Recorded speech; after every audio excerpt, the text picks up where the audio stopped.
Leo, kamusta sa? Check natin yung energies mo, July 20 to 31. Pero kahit lumipas yung date na yon na binanggit ko, lahat naman ng readings ko dito ay timeless. If you're new, Leo, don't forget to subscribe, like, follow. Kung matagal ka na, maraming salamat sa lahat ng support. Sa hindi pag-i-skip ng ads. Pag-join ng membership subscription. Pagpapadala ng star super thanks. Pag-avail ng private reading. Mga interesado sa private reading ko, dumiretso kayo sa nag-iisa, official, purple tin page. May blue check. Yung may blue check na purple tin lang ang legit, guys. Doon po kayo mag-PM kung balak nyo mag-inquire about my private readings. Pwedeng magkabaliktad ang energy mo, energy ni person dito sa reading na to. Pwedeng past, present, or future energies to. Hindi ko po kontrolado yan.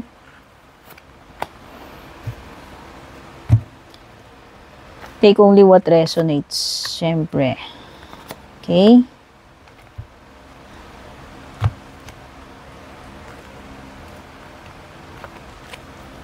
Ayusin ko lang yung cards ko, guys, ha?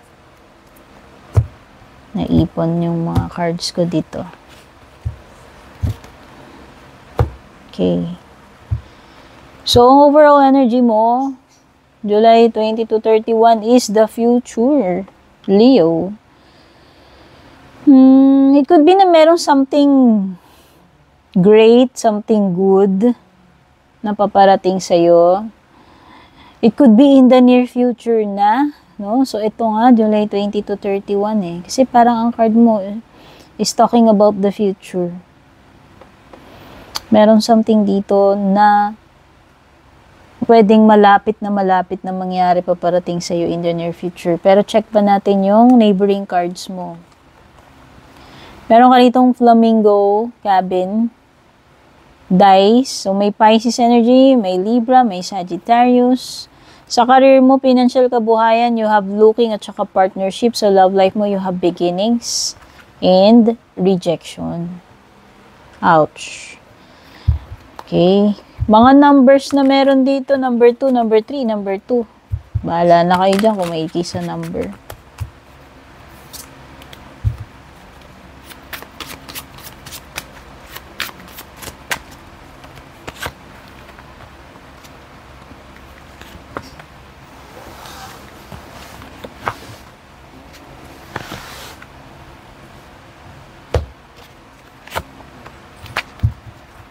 Okay, so bottom ng deck mo, you have Hierophant. So, Pisces, Libra, Sagittarius, Taurus. Pwede ring may water. Pwede ring Pisces, Aquarius, or kapareho mong fire. Okay.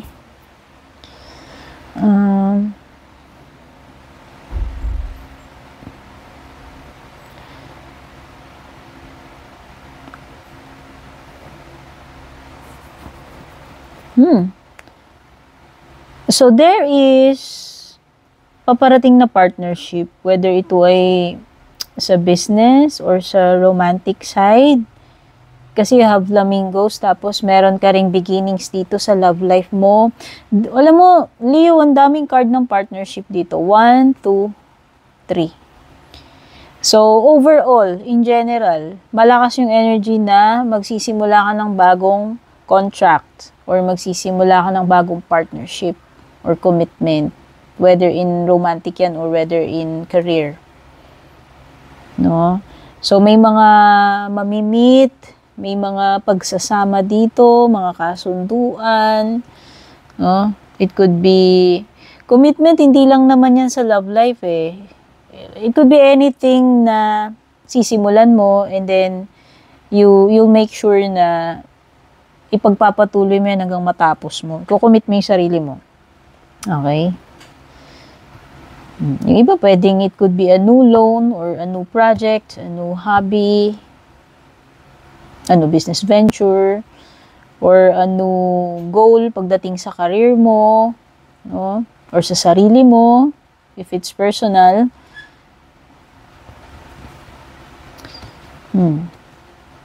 The future is also about, pwedeng ito ay preparing for the future. It could be thinking about investments, savings, or yung simply na nagpe-prepare ka for your future or your family's future.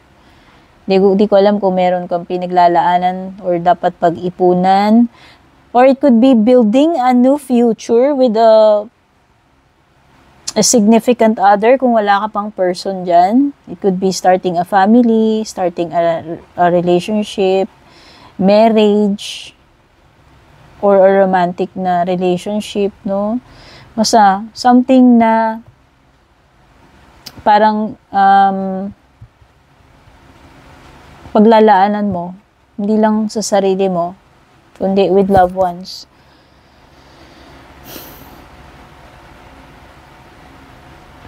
Okay, what else? So, nandito ngayon yung meeting stage, dating stage, ligawan stage, attraction, nandyan yung parang meron naaakit sa'yo, basta naa-attract, namamagnet eh.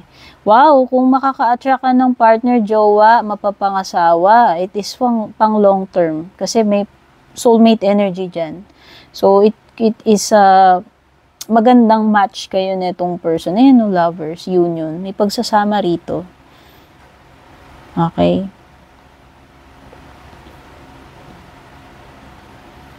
Okay. So, merong mga pagsusulong energy dito. Parang mala hermit energy tong cabin mo. Some of you, pwedeng malulungkot kayo. Kasi pwedeng solo flight kayo, o baka malayo kayo sa family nyo, baka malalayo kayo, madedestino ba kayo sa ibang lugar, mag-i-stay kayo doon for some months, or kung gaano katagal man yan for a period of time. Merong energy ng pagiging detached. Ito yung energy wherein parang ayaw mong makipag-socialize, no? Solo flight ka. Merong energy dito ng malalayo kayo sa pamilya ninyo or sa loved one ninyo. Oo. Kaya siguro may kalungkutan. No, halimbawa, hindi kayo talaga nagwo-work dito. Bawa, umuwi-uwi lang kayo sa family nyo para lang, alam mo yun, hindi palagi. So, pwedeng ganun. Merong energy ng pag-disconnect. Yan. Pwedeng iba sa inyo dito. Kung may jowa kayo, kakonect kayo. Pwedeng merong period ng kalungkutan kasi pwedeng may detachment or disconnection. Pwedeng no contact, no communication, no? O meron ka ditong gambling or taking a risk. So it means pwedeng meron kang bold move na gagawin.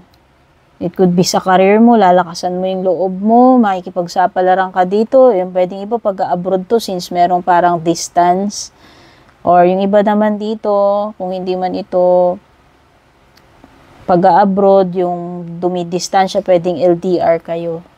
Pero yun na nga, pinag-uusapan na natin dito is magte-take kayo ng risk. Whether ito ay may kinalaman sa pag-abroad, sa career, sa negosyo, or sa relationship. Since meron ako nakikitang no beginnings dito. Sa career, malakas, no? Kasi meron kang looking. So, yung iba sa inyo dito, baka in the near future, makakahanap na kayo ng job or new opportunity sa career. Ayan, no, seek and you will find. So, kung ano man itong hinahanap mo na related sa kaperahan, sa kabuhayan, negosyo, or sa career mo, mahahanap mo yan itong July 20 to 31 Leo. So, ito ay good sign sa kaperahan, sa career. O, ayan, no, may bagong contract, partnership, joining forces with business partners, or win-win cooperation. So, success, panalo, itong deal ninyo. So, successful projects, business deals, mga kontratahan dyan, ano ba to? Basta may kinalaman sa work, sa business. Successful yung mga transactions nyo dyan. At nakikita ko nga na mahanap mo kung ano yung hinahanap mo rito So, whether naghahanap ka ng mapapasukan, okay, kung ano man yan. So, overall sa career, kaperan, kabuhayan mo, good. Okay? So, okay lang na mag-take ka ng risk kasi nakikita ko mukhang magiging successful yung outcome. So, definitely, lalakasan mo yung loob mo. Magbabaka sakali ka dyan. In career or in love. Kasi ito, sa love life mo, bakit ka magbabaka sakali? Kasi ayan, susubok uli. It could be, kung single ka, wala ka pang jowa, could be na meron kang mamimit. Kasi lumilitaw din dito, possible na mamit mo yung soulmate mo, possible na may makadating ka dyan, makarelasyon mo, majowa mo, no? So, nakikita ko ito, may no beginnings or beginnings para sa inyo, sa love life ninyo. Ayan, no, andyan yung new direction. Whether this is a new person, a past person, kasi parang merong starting over para dun sa iba dyan. Pwedeng iba, pagbabalikan ito, magsisimula kayo uli. Okay? Kaya lang parang may rejection dito for some of you. Pwedeng yung iba, o-offeran mo to or o-offeran ka niya ng new beginning pero pwedeng hindi ka interesado or hindi siya interesado. Okay, pwedeng magkabaliktad yung energies nyo ni person dito sa reading na to. Kunin nyo anong nagtutugma sa inyo. Okay, pwedeng meron kasing, ayan, may rejection, may abandonment eh. May pagtanggi, pag-iwas, pagbablock, pagdi-disconnect. Okay? So, yun yung mga energies sa love life, career in general. Tingnan natin mga tarot cards mo. Yung iba dito, rejection ng proposal sa engagement or kasal. Ayan o. Baliktad yung Hierophant. So, pwedeng hindi matutuloy yung kasal, pwedeng ma-reject. Mag-back out, alam mo yun, may mga ganun.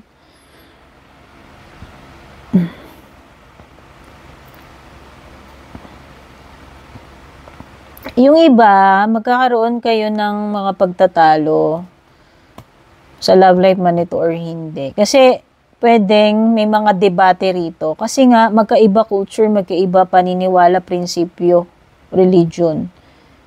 Ayan o. Basta, kung hindi man culture, religion, magkaiba kayo ng upbringing, magkaiba kayo ng values, paniniwala nitong tao na to. Yung isa siguro conservative, yung isa hindi. Alam mo yun? May clashing ng ng nakagisnan eh. Okay?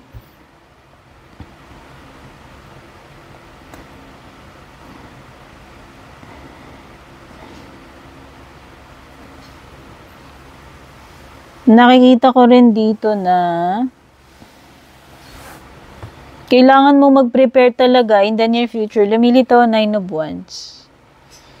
Meron something dito, Leo, na dapat maging matalas ka, maging aware ka sa surroundings mo. Okay? Maging maingat ka.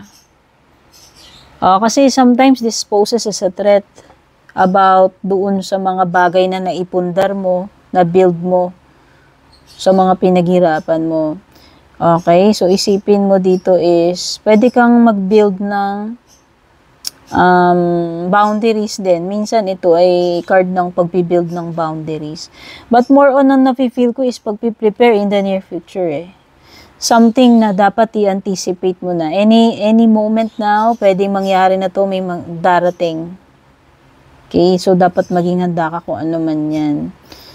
Basta, lang, stay guarded lang. No? Alert. Aware, cautious. Some of you may mga problema sa household, sa family, or sa marriage. Meron ditong mga tampuhan, conflict sa pamilya, sa bahay. Specific sa bahay. Ayan, no? Dalawang card na yun nakikita ko rito or sa marriage. Meron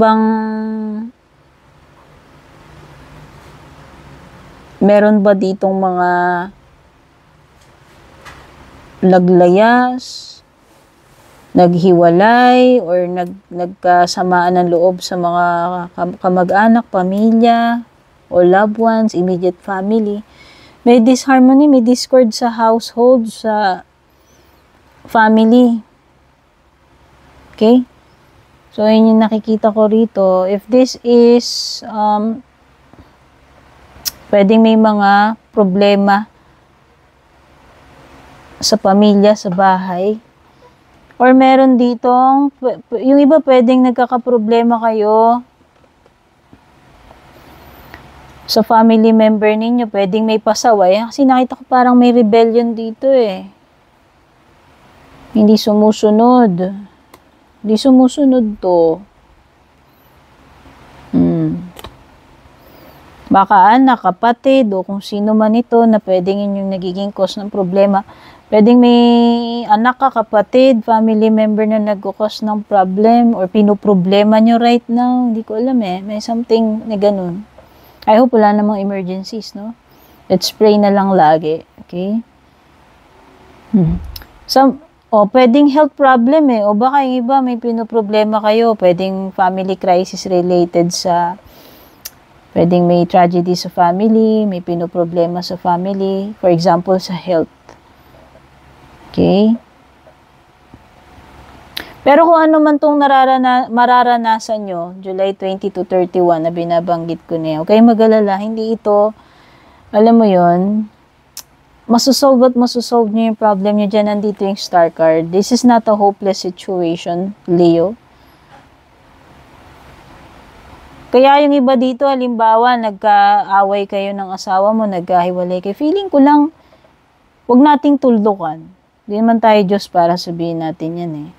Ang nakikita ko lang, may pag-asa pa eh. Baka ma-restore pa kung ano man yung nasira dito sa relationship ninyo, sa family nyo, or sa marriage ninyo, or family members. Kung nagkawatak-watak man kayo, nasira, broken family, may mga nakaaway na kamag-anak, kapamilya. Meron something dito na hindi pa hopeless yun. Maaaring mag-heal pa yung connections na yan, o ano man yung mga pinagdadaanan yung problema, crisis, hidwaan. Whether sa marriage or sa mga magkakamag-anak, magkakapatid, pamilya, o kung ano man itong pinagdadaanan yung problema, crisis sa family ninyo. There's hope. So, para sa akin, hindi pa ito dead-end situation na hindi na maaayos. Sa tingin ko, mariresolve ito. Manunumbalik pa rin to siguro sa dati. Pero sa ngayon, pwedeng unstable yung relationship, no? Pwedeng sa ngayon, hindi pa masusolve yan. Pwedeng sa ngayon, yung kahilingan mo na yan, pwedeng hindi pa matupad sa ngayon since baliktad 10 of Cups mo, 4 of Wands. Pero, hindi imposibleng in the future. So, huwag ka mawalan ng pag-asa. Stay open, stay positive. Have faith pa rin. Kasi meron pa rin ipagkakaloob sa'yo eh. In the future, yun yung sinasabi ni Star Card.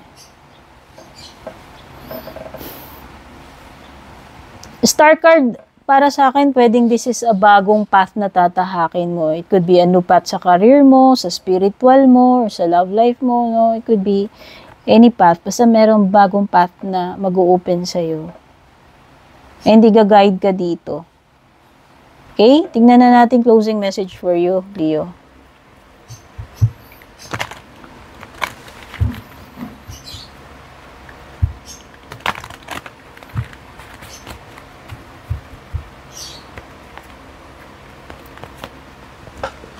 Closing message mo, ito. Surrender unhealthy relationships. Ito na nga yun, setting boundaries. Basahin natin, ha. Let go of relationships that don't serve you, Leo. Including unavailable or toxic people. So, i-cut off mo na yan. Itong mga taong laging walang, alam mo yon, yung laging unavailable daw sa'yo or lason sa buhay mo. Toxic eh. Romantic man yan or hindi, friendship man yan, ewan ko, kahit sino yan. You deserve to be treasured by others and to be surrounded by positive people. Yan. So, dun ka lang sa mga tao na that will make you become a better person, hindi yung mga tao na talangka or sila pa yung toxic sa'yo. Okay? So, yan yung mga messages for you, Leo. Thank you so much for watching. Love you all. Babush. Take care.